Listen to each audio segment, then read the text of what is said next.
Dans cette vidéo, vous allez découvrir le bilan, document qui présente le patrimoine d'une entreprise.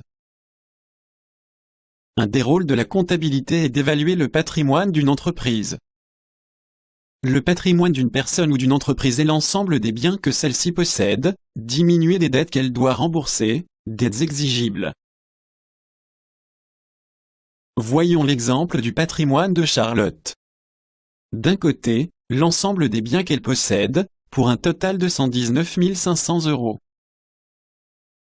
De l'autre, l'ensemble des dettes qu'elle doit rembourser pour un total de 34 000 €. Son patrimoine s'élève donc à 85 500 €, c'est bien, diminué des dettes à rembourser. Comme pour une personne, le patrimoine d'une entreprise est l'ensemble de ses biens, diminué des dettes exigibles. Vous voyez ici le patrimoine du restaurant Tartemfolie, créé par deux associés, Clara et Arnaud. Le patrimoine de l'entreprise est donc la somme d'argent que récupéreraient Clara et Arnaud, s'ils décidaient de fermer leur entreprise, en vendant les biens et en remboursant les dettes.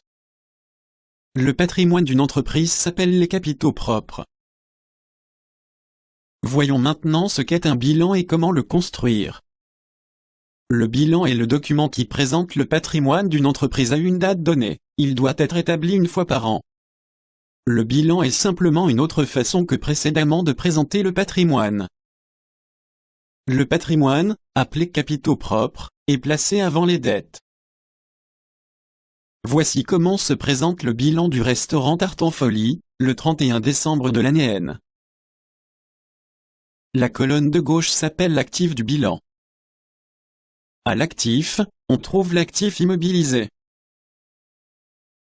Ce sont les biens destinés à rester durablement, plus d'un an, dans l'entreprise. On les classe en trois catégories. Immobilisations incorporelles, biens sans existence matérielle, tels que logiciels, licences, brevets. Immobilisation corporelle, biens avec existence matérielle, tels que des bâtiments, des machines, des équipements divers. Immobilisation financière, argent placé à long terme, tels que des actions, des obligations. À l'actif, on trouve aussi l'actif circulant. Ce sont les biens liés à l'activité courante, et qui se renouvellent rapidement. La colonne de droite s'appelle le passif du bilan. Au passif, on trouve les capitaux propres, correspondant au patrimoine appartenant aux propriétaires de l'entreprise. Composés du capital, sommes apportées par les propriétaires à la création de l'entreprise. Des réserves, bénéfices des années précédentes, que les propriétaires ont décidé de laisser dans l'entreprise. Du résultat de l'année. Au passif, on trouve aussi les dettes. Cela comprend toutes les dettes exigibles, celles que l'entreprise devra rembourser aux prêteurs et à différents tiers. Un grand principe du bilan. Le total de l'actif est toujours égal au total du passif. En effet, l'actif est l'ensemble des biens possédés par l'entreprise, et le passif peut être considéré comme l'ensemble des ressources de l'entreprise pour financer l'actif. Cela explique l'égalité, actif, passif.